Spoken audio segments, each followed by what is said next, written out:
Welcome to the Living the Dream podcast with Curveball. If you believe, you can achieve.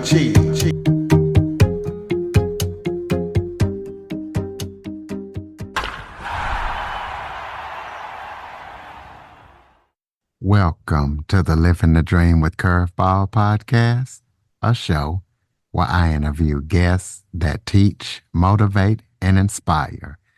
Today, we're going to be talking about leadership and how leaders can help their people to power performances, as I am joined by the founder of Jennifer Nash Consultant, author, executive advisor, and leadership consultant, Jennifer Nash. Jennifer is one of the top coaches in the world. According to Marshall Goldsmith, she is an author, and what she does is she helps leaders and organizations bring people to their power performance. She's worked with several high-profile clients, so we're going to be talking to her about everything that she's up to and how her services can help. So, Jennifer, thank you so much for joining me today. Oh, thank you so much for having me, Curtis. It's an honor. Why don't you start off by telling everybody a little bit about yourself? Sure. So I am a leadership consultant and coach. I'm based in Austin, Texas, and I wrote a book called Be Human, Lead Human, how to connect people and performance. And I'm really excited to talk with you today. Okay, so first start off by talking about some of your qualifications. The first one is Marshall Goldsmith wanted you to join them as one of the top coaches in the world. So tell us how that even happens and how it felt to get that award. Curtis, you're making me talk about stuff I don't normally talk about. I was invited to join Marshall Goldsmith's 100 Coaches, which is a group of coaches that is made up of the top executive coaches around the world. It's an invitation-only group. And I was surprised by the invitation because one of my mentors and my heroes actually invited me to join, and his name is Alan Mulally. And that happened about a year ago. So I joined the group about a year ago, and I've just been honored and, grateful to learn and grow with these people who are at the top of their craft. So tell us as much as you can about some of the select clients that you work with, because you work with a few high-profile clients. Well, I have. Often I don't usually share the names of the clients and where they are because that's, the part of the coaching work that I do is confidential and I wouldn't want to break that trust. But what I can do is share like in general about, some of the different clients that I've had with, pseudonyms and share about the types of results that they've had. So for example, I worked with one leader who was running a nonprofit organization, and she really, was struggling to get to that, executive level in the organization. So we spent a lot of time looking at her prioritization, how she handled her working days and helping her get from the level she was at to becoming, the executive director of that organization. There's another client that I worked with who had a data information brokerage company. And, when he came to me, he was doing okay, but there were a lot of things that weren't working so well in the organization, right? So we focused on him getting better at being transparent with his team and helping his team understand here's the situation, here's where we are, and being clear about the situation so they understood why things were happening the way they were happening. And we also worked on having him improve his strategic planning capabilities so he could be better prepared to weather the ups and downs that were coming, as an entrepreneur. And then also just helping him be surrounded by the right team of people, because when you're leading an organization, there's a lot going on, and you need people that are specialists and experts in what they do to help you grow the organization. So, this leader I was working with had a tendency to just take everything on by himself, and shoulder the whole load when, if he just could learn to ask for a little bit of help, it would make things so much easier for him. And so ultimately, we got him to a place where, he had a full team supporting him, and he could be out doing business development and, building relationships as the CEO, which is what he should be doing, and letting everyone else handle, the technical part of it and the operational part of it and all of the nuts and bolts that go into operating a business on a day-to-day basis. So tell us about Jennifer Nash coaching. Tell us, if I came to you and said, "Hey, Jennifer, I need some Mhm. help here," Mhm. what kind of services could you provide if I came to you? Sure. So most often people come to me for coaching and consulting services. So from a coaching perspective, I do executive coaching where I help leaders who are typically at the director level and above in organizations improve their behaviors. So they may have some things that they're doing well, and they may have some things that are getting in their way, of being more effective and being, that leader that they aspire to be. And so, we work on those behaviors over a period of time together, and we pull in the stakeholders who are around them in the organization, to help engage them in that process of growth and development. Um, for some organizations, I do like training and facilitation, and I do leadership workshops, right? So I'll come in and I will help the organization grow its people's capabilities in different areas, like helping them build communication skills or helping them build leadership skills. Depending on what they need, there usually isn't a one size fits all, because everyone has different needs and different goals. And so I typically work with an organization or an individual to help them really get clear about what it is that they want to accomplish, and then help them understand how I can support them in that space. So talk about your book. Tell listeners where we can get it and what we can expect when we read it, and what made you want to write it. Yeah, so the book is really interesting because I like to say that, I've been writing this book really since I started working in the business world. So, I have a somewhat of a different background than most typical executive coaches or consultants. I actually have a background where I started out in dance very young. And I also started out being trained as a classical pianist very young. And so having those two types of training going into my young adulthood and then, into my um, first career, as a working professional, it just helped me think about things a little bit differently. And so when I got dropped into this business world, it was a little hard for me to make sense of it because people were talking in like sports terms, and there was all this like unwritten cultural rules that I didn't really understand. And I just sat back and I observed a lot because I was trying to figure out, how do I fit into this space? Do I fit into this space? Do I want to fit into this space? Um, and so I spent a lot of my career in observation mode and trying to figure that out. And the things that I learned ended up being the things that I coach and consult most often on. And because I can't coach and consult everyone in the world, I figured, well, if I share that information in a book, then I can reach a lot more people and help a lot more people that way. And, every person will have access to that information. And so that was part of the reason why I decided I wanted to write a book. And so the book is actually coming up on its first birthday next month. So it'll be 1 year old. And I've had some really amazing stories from people who have shared how much the book has helped them in their leadership. I have had stories from parents who have shared how, they want to role model leadership behaviors for their kids, so their kids grow up, with these positive influences. I've had, first time to the job market, new college graduates telling me, look, this is a great way for me to try to figure out, like, what do I want to do with my career? And what do I want that to look like? And what are the things I'm looking to get out of that? So while the book is titled Be Human, Lead Human, How to Connect People and Performance, it's not just for people who have a leadership title or have a huge P&L under them or have, 20 people reporting to them.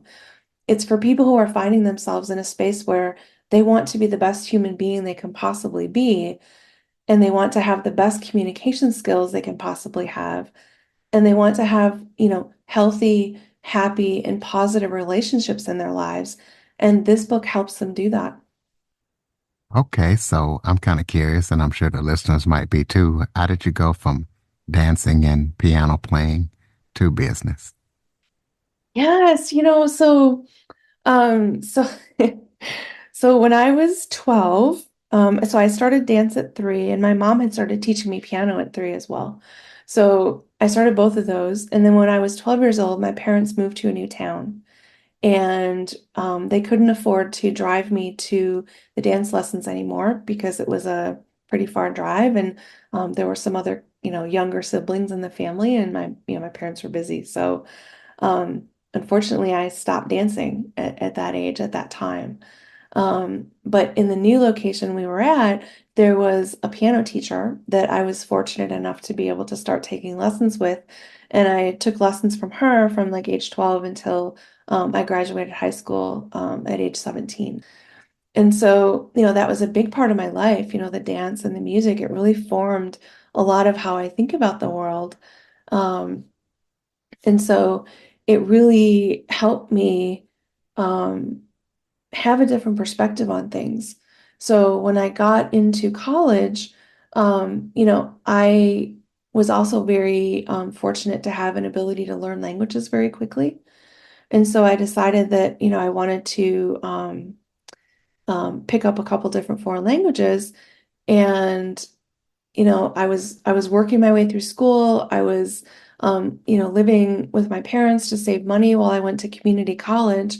And during that time, my dad had had a conversation with me because he really wanted me to be able to support myself. And he knew that it was really, really hard, for musicians, to support themselves. And he didn't want me to be a starving artist, if you will. So he strongly encouraged me and recommended that I pick something for my undergraduate major that would be marketable. And so, having had to let go of dance and then having to let go of music, when I graduated from high school, um, I was able to, use my love of foreign languages to combine that with business because I thought that that would be a marketable degree when I graduated. And that's actually how I came to be in the business world. It really wasn't because I had always wanted to be in the business world. It was because I spoke different languages that the first job out of college I got was helping, working on a customer support desk for one of the big automotive companies in the United States, um, interacting with their service technicians and helping them diagnose what was wrong with the vehicles. And I did that in French and in Spanish. So, how many languages can you speak? So fluently, I can speak 3 languages, and I have working proficiency in a fourth, and just a smattering of a few words in a fifth. Okay. Yeah. Well, tell us about any current upcoming projects that you're working on that listeners need to be aware of. Well, I'm really excited because one of the big things that I'm working on very hard, and I'm hoping to get it out there in this next month, is an online course about the masterclass for the Humans Framework. So the Humans Framework is the tool that I have introduced in the book, and it is a set of tools that leaders and anyone really can use to improve their communication skills, their relationship skills, and their collaboration skills, and be a better leader if they're in that type of position. So that course is coming out hopefully in the next 30 days. And then I have a few other things coming out later this year as well. Okay, well, so people can keep up with you, Mhm. purchase your book, check out that course and all the other stuff you got coming out later in the year. Throw out your contact info, your website, all that good stuff. Yeah. So if they'd like to get a hold of me, they can go online to drjennifernash.com. That's drjennifernash.com. And there they'll find information about the book, they'll find information about all my services. I also have an index on the website, so they can take what I call the Human Leader Index and get a personalized report that tells them where their strengths are in terms of being a human leader and where their opportunities to focus are. And they can also learn about all of the new things that I have coming out. So just if they go there, they can sign up to be on my, notify list for when the new items come out. So tell us about that human leader index. How did you come up with that? And, if somebody takes it and they compare their results or they get their results, how will it help them or show them what they need to do to improve or whatever? Yeah, so the Human Leader Index is a research-based questionnaire. There's 67 questions on it, and it came out of the research that I did for the book. So I actually interviewed about 400 people for this book, and I got, a lot of stories about their leadership and challenges that they faced and different tools that they would use, to help work get done in an organization. And what I saw was that there was a subset and a pattern of different behaviors that leaders would exhibit that helped them be effective in what they were doing and leading people. And so I took those things and I translated them into 7 different dimensions that I saw, that kept being repeated. And so the dimensions are hearing, understanding, mattering, appreciating, inspiring, seeing, and then the 7th one that holds all of those things together is called relationships. And so the Human Leader Index measures a person's capabilities in each of those 7 dimensions. And then it gives them a report and it tells them, hey, here are the strengths that you have. This is what is rated highest for you. And then here are some of the areas that maybe you didn't rate as high in, and there are some opportunities where you can improve those. And if you want to improve them, here's some ideas and tips on how you can do that. And so it gives them an opportunity to create what you would call like a leadership plan or a leadership action plan or a roadmap for them to improve their leadership behaviors.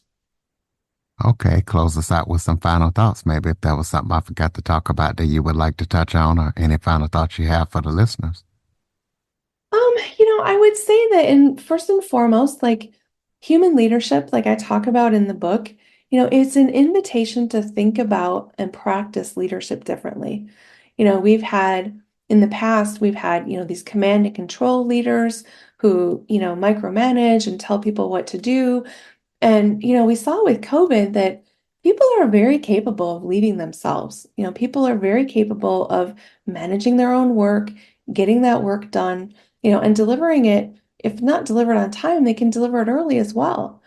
So when we think about that from that perspective, there's a lot of skills that leaders, I think, aspire to build today to be able to lead people more effectively.